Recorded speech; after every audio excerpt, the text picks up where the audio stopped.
હાલ તો મોટા સમાચાર સામે આવી રહ્યા છે। રાજ્યમાં નવા જંત્રીના દરોના અમલવારી પર સૌથી મોટા સમાચાર ઝી 24 કલાક પર, જ્યાં જંત્રીના નવા દર લાગુ કરવામાં થઈ શકે છે વિલંબ। જી હા, આમ તો આ સારા સમાચાર કહી શકાય। જે લોકોને જૂની જંત્રી પ્રમાણે પોતાના જેટલા પણ કરાર છે તે કરવા માટે નવી જંત્રીના દર લાગુ કરવામાં વિલંબ થઈ શકે છે।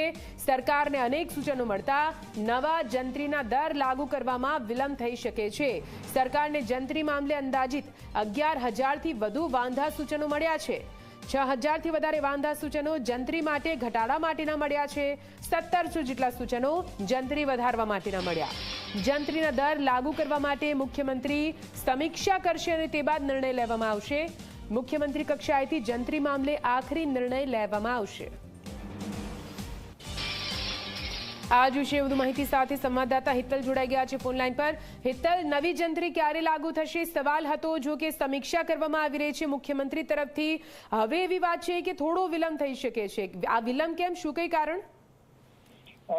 જી નિધિ, ચોક્કસ એવું કહી શકાય કે રાજ્યમાં જંત્રીના દરો છે એ અગાઉ અઘોષિત રીતે જોવા જઈએ તો એપ્રિલ મહિનાથી લાગુ કરવાની વાત હતી। 1 એપ્રિલથી રાજ્યમાં નવી જંત્રી લાગુ કરવાની વાત હતી અને સ્વાભાવિક છે કે એ અંતર્ગત જિલ્લા કક્ષાએથી વાંધા સૂચનો મંગાવવામાં આવ્યા હતા અને એ રાજ્ય સરકારે કક્ષા સુધી પહોંચી ચૂક્યા હતા। મહેસૂલ વિભાગના અધિકારીઓએ તેના ઉપર વાંધા સૂચનો ઉપર જે કવાયત હાથ ધરવાની હતી એ કવાયતની કામગીરી પણ પૂરી કરી લીધી છે, પણ હજુ મુખ્યમંત્રી કક્ષાએ તેની સમીક્ષા કરવાની બાકી છે અને મુખ્યમંત્રી કક્ષાએ આખરી નિર્ણય લેવામાં આવશે। સ્વાભાવિક છે કે તેના જ કારણે હજુ વિલંબ થવાની શક્યતાઓ જોવામાં આવી રહી છે। 28મી તારીખ સુધી વિધાનસભાનું સત્ર ચાલવાનું છે અને ત્યાર પછી આ સમીક્ષા બેઠક નવા જંત્રીના દરો લાગુ કરવા અંગે વિચારવામાં આવશે, કારણ કે જે પ્રકારે 11,000 થી વધુ વાંધા સૂચનો મંગાવવામાં આવ્યા હતા, એમાં 6,000 થી વધુ વાંધા સૂચનોમાં જંત્રીના દરોમાં ઘટાડો કરવાની માંગણી કરવામાં આવી હતી અને એટલે જ ક્યાંક ને ક્યાંક જોવા જઈએ તો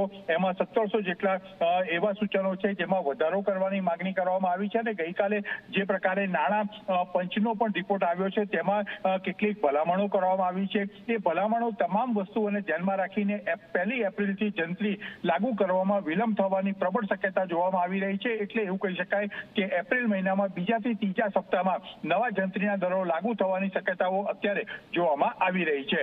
જી નિધિ। બિલકુલ જી, આભાર પૂરી માહિતી માટે।